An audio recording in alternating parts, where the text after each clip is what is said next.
యేసుక్రీస్తు. ఆయన మీద కానీ నీకు నమ్మకం ఉంటే, ఆయన మీద కానీ నీకు విశ్వాసం ఉంటే,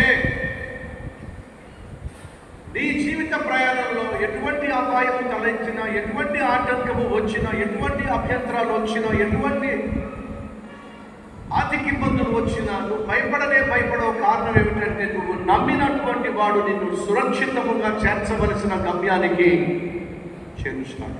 అందరూ కూడా భయపడుతున్నారు. ఏమవుతుందో భయపడుతున్నారు. కానీ ఒక చిన్న పిల్ల మాత్రం అందరూ భయపడుతున్నప్పుడు తను భయపడకుండా నిర్భయముగా ప్రమాదకరమైన ప్రయాణంలో కూడా ఆడుతూ పాడుతూ ఆ అమ్మాయి ప్రయాణం చేసిన కారణం తెలుసా? ఆ అమ్మాయి కలిగిన నమ్మకం. ఏమిటా నమ్మకం? ఈ బస్సు నడిపిస్తుంది మా నాన్నే ఈ బస్సు నడిపిస్తున్నాడు. సంగతి నాకు బాగా తెలుసు.